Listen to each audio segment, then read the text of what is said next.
목사님 정말 만나서 반갑고요. 네. 예, 저에게 처음 이렇게 그때는 이제 저쪽 우리 그 현대 2차 있을 때 그때 오셨었어요. 그때 오셔가지고 목사님들 그렇게 그 강의도 해주시고 그러셨었는데 이제 저는 목사님 은퇴 생각도 못했어요. 벌써 은퇴하시니까 좀 아쉽고요. 먼저 이제 목사님 이제 간단하게 아까도 이제 설교 전에 이제 소개하셨는데 그 소개 말고 이제 제가 첫 번째 질문을 드린다면 목사님 이제 은퇴하셨는데 목사님의 은퇴 후에 혹시 꿈이 있으신지 묻고 싶습니다. 네, 어쨌든 참 반갑습니다. 이런 좋은 자리에 초대해 주셔서 감사하고, 이제 시간이 어느 정도 흘러서 그렇게 이제 은퇴가 됐는데, 꿈이라고 하는 것은 별다른 꿈이 있겠습니까?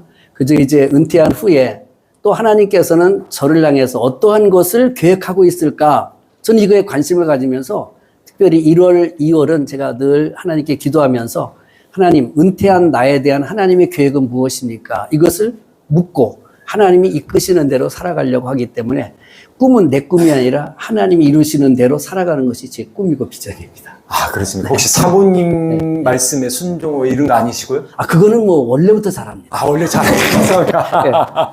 그러십니까? 야, 이건 우리 집 사람이 절대 들으면 안 되는데. 걱정입니다. 예, 아무튼, 목사님 오늘 이제 비전 얘기해 주셨는데, 목사님 네. 이제 설교하시면서 이제 비전 중에 하나가 또 들으심이라는 얘기를 네, 했는데, 네, 네. 듣기 위해서는 하나님이 부르시는 곳에 우리가 나와야 되지 않겠습니까? 그렇죠. 예, 예. 이제 이런 거죠, 목사님. 하나님은 왜 우리를 부르셨을까? 왜 목사님을 부르시고, 왜 우리 성도를 부르고, 왜 저를 부르셨을까? 네, 오늘 하나님이 우리를 부르셨던데 우리가 보통 저 소명이라고 하잖아요. 그래서 목사가 되었을 때도 왜 목사가 되려고 하느냐 이런 질문을 예. 면접할 때 꼭 하더라고요. 하나님께서 목적을 가지고 저희들을 부르셨는데 하나님의 목적은 제가 성경을 보면서 아까도 얘기했지만 히브리적 사고, 히브리인들은 성경 시대에 살던 사람들은 어떠한 생각을 가지고 했느냐. 하나님은 우리를 향한 하나님의 목적이 계시더라고요. 그 목적을 이루기 위해서 그때마다 필요한 자들을 불러주시고 택하여 주더라고요. 그래서 내가 하나님을 선택하고 내가 이 교회를 선택한 것 같지만 내가 주님께 예배할 수 있고 내가 이 행복한 교회에 오게 하신 것도 하나님의 뜻이었더라고요. 그러니까 우리는 하나님이 부르신 목적은 하나님이 우리를 구원하시고 우리를 에덴 동산으로 다시 불러들여서 하나님과 가장 행복한 삶을 살기 위해서 하나님이 부르셨는데 거기에 내가 택함을 받은 거라고 생각을 하고 감사할 뿐이죠. 네. 그리고 이제 또 하나 아까 이제 목사님 설교를 듣다가 우리 그러잖아요. 보통 비전 하면서 꿈, 우리가 뭔가 이루고 싶은 것들을 보면 뭐 첫째, 흔히 이야기하는 어떤 성공적인 어떤 커리어? 네. 사람들이 이런 걸 갖고 싶어 하고 그렇습니다. 그리고 또 하나는 어떤 뭐랄까요? 경제적인 어떤 안정? 이게 내 비전이라고 말하는 사람도 있고 심지어 이제 연세가 드신 분들은 은퇴 후에 어떤 살아가는 삶, 그 은퇴의 어떤 그 여유? 이게 내 꿈이자 비전이 이렇게 말을 하고 있는데 과연 우리가 생각하는 이런 비전과 하나님의 비전과의 어떤 차이가 있을까요? 어떤 게 진짜 비전일까요, 목사님? 제가 느끼는 거는 차이가 굉장히 많다고 봐요. 왜냐하면 제가 보면은 멀쩡하게 그냥 생겼잖아요. 근데 저는 쫄딱 망했던 사람이에요. 어떤 분들은 그래요. 아니, 그 좋은 선생님 하다가 왜, 목회를 하십니까? 목회가 굉장히 힘들고 어려운데, 제가 하고 싶은 게 해서 한 게 아니에요. 하나님이 저를 강제로 불러내셨어요.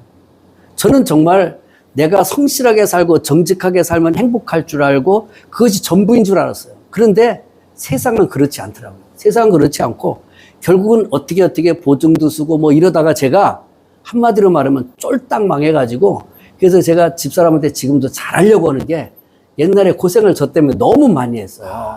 왜? 아무것도 없으니까. 정말 때거리가 없어서 누워서 천장만 쳐다보고 있을 때가 있었고요.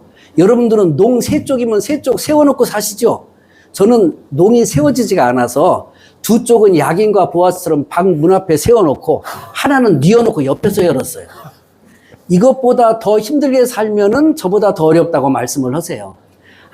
아무것도 없이 내려갔을 때 분명히 하나님이 저에게 부르셨는데 제가 순종하지 않았어요. 그랬더니 그렇게 만드시더라고요. 그때 제가 하나님께 제가 손들고 오겠습니다. 하나님 마음대로 사용해 주세요. 그런데 신학교를 들어가고 나니까 조금씩 근데 우리 신학교 다닐 때 저는 사실은 거지였어요. 그때가. 예. 정말 티코 그거 중고 30만 원 주고 사가지고요. 옛날에 뭡니까? 신나 이렇게 통에다 팔아서 이렇게 넣은 적 있잖아요. 돈 없어서 저는 그렇게도 다녔어요. 그렇게 전주를 왔다 갔다 하면서 학교를 다녔거든요. 너무너무 힘들었어요. 그런데 그 순간순간 하나님이 이렇게 채워주시더라고요. 그런데 조금만 더 달라고 해도 하나님은 절대 안 줘요. 왜? 더 주면 도망가니까. 그런데 지금 은퇴한 시점에 생각해 보니까 지금이 가장 행복하고 하나님이 왜 나를 그렇게 부르시고 그렇게 지나게 하시고 여기까지 오게 하셨는가 하는 것은 저는 아까 말씀드린 내 야망의 꿈을 가지고 그 망령을 가지고 내가 살아면 된다라고 생각을 했지만 그러나 그 모든 것이 헛수고였습니다. 하나님이 주신 방향으로 하나님께 순종할 때 순간순간 어려운 것 같지만 마지막의 결과를 보니까 와, 이것이 하나님의 은혜구나. 이게 하나님이 주시는 복이구나. 저는 그렇게 생각해요. 그래서 하나님의 비전과 내 비전의 차이는 내 비전은 항상 내 욕심을 채우는 하나님의 비전은 큰 뜻을 이루고 나를 구원하고 하나님께서 필요한 그러한 일을 하실 수 있도록 하시는 것이 하나님의 비전이 아닌가. 그렇게 저는 그렇게 생각을 합니다. 그리고 이제 또 아까 목사님 설교를 들으면서 또 하나가 뭐냐면 망원경과 나침판 네. 이야기 있어요. 네. 정말 나침판 정말 중요한 이야기인데 그래서 이제 마지막 질문으로 목사님 그 나침판을 통해서 네. 우리의 방향을 어느 곳으로 설정하냐 이거 있지 않습니까? 그렇죠. 그러면 우리 이제 성도들에게 나침판을 통해서 어떤 방향일까? 뭐 예를 들자면 우리 청년들도 있고요. 네. 저희 교회 이제 젊은 부부들도 있고 네. 우리 이제 장년들도 있는데 이들에게 한 가지씩 이런 나침판의 이런 방향을 좀 보면 좋겠다 하는 게 있으신지. 네. 우리 청년분들, 여기 젊은 분들이 있어서 참 너무 생기 있고 너무 좋습니다. 우리 청년들은 항상 요셉처럼 꿈이 있어야 되죠. 그 꿈을 비전의 꿈을 이야기를 합니다. 자, 그런데 그 길이 쉽지가 않아요. 여러분들이 내가 지금 살아가는 삶, 내가 뭐 하고자 하는 것이 잘 되고 안 되고가 중요한 것이 아니라 이 자리에 내가 하나님과 함께하고 있느냐, 이게 가장 중요해요. 하나님이 함께하고 있다면 내가 지금 고통의 자리를 할지라도 그것은 하나님이 큰 것을 주기 위한 하나의 과정일 뿐이에요. 우리 청년들은요, 꿈을 잃지 마세요. 하나님이 나와 함께 하시면 반드시 그 꿈은 하나님이 이루어 주신다는 그 믿음을 가지고 여러분들 나가시면 반드시 하나님이 그 모든 걸 채워줄 줄 믿습니다. 그 다음에 우리 30, 40대라고 그랬죠? 30, 40 예. 부부들. 저는 지금 나이가 한 그 정도밖에 안 된 것 같아요, 마음은요. 아, 어느새 70이 넘었는데, 지금 옛날에 제가 대학교 다닐 때는 그룹 사운드에서 노래도 하고 찬양도 하고 뭐 그랬거든요. 그래서 여기 기타 치는 거 보니까 저도 치고 싶더라고요.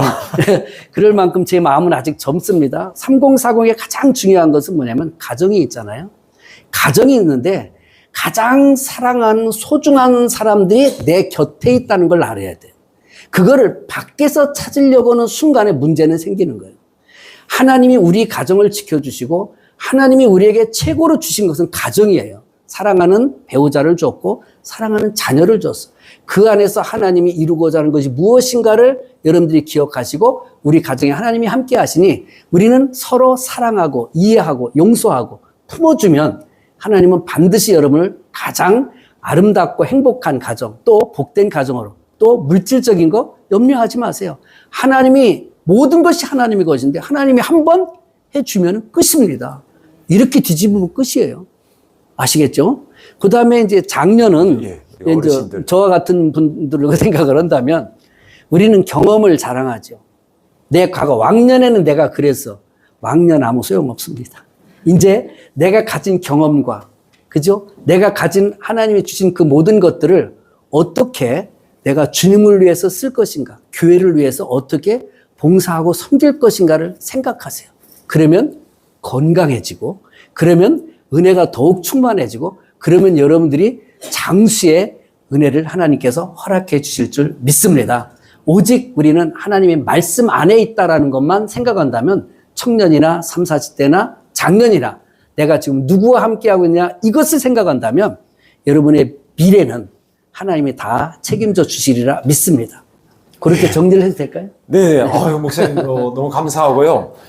야, 시간이 솔직히 보면 정확히 제가 보기엔 한 2분이 남았거든요. 네네. 그래서 그러면 목사님 마지막 2분인데 오늘 목사님 하고 싶은데 못했던 이야기 네.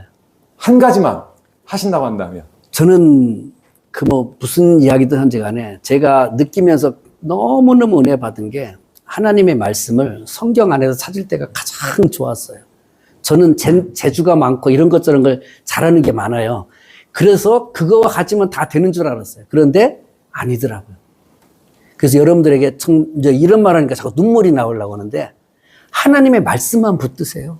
그 말씀을 바르게 찾으세요. 그 말씀을 잘 가르침을 받으세요. 그러면 그 안에 모든 인생에 해답이 있습니다. 오늘 보니까 창세기 강해를 하고 계세요. 예, 예. 창세기가 성경 나머지 65권의 그 해결책이 다 어디에 있냐? 창세기에 있어요. 여러분들 창세기만 잘 공부해놔도 여러분들은요, 인생의 모든 문제가 해결이 될 줄 믿습니다. 그래서 말씀만 붙들고 살아가세요. 또 그래서 굉장히 재밌게 행복하게 산다고 그래서 또 이런 걸 너무 강조하면 또 제가 좀 꼰대라고 하지 않을까 싶어서 사실은 조금 조심조심해서 말을 아꼈어요. 그런데 이제 물어보니까 얘기하는데 청년들, 30, 40대, 장년들 할 거 없어요. 날마다 하나님의 말씀을 읽고 묵상하고 그 속에서 하나님의 뜻을 발견하시고 그 말씀대로 살아가세요. 반드시 길은 열리고 가장 행복을 느끼는 삶을 살아갈 수 있을 줄 저는 경험하였고 그렇게 될 줄 믿습니다. 예, 목사님 감사합니다. 고맙습니다. 여러분 같이 박수하겠습니다. 감사합니다.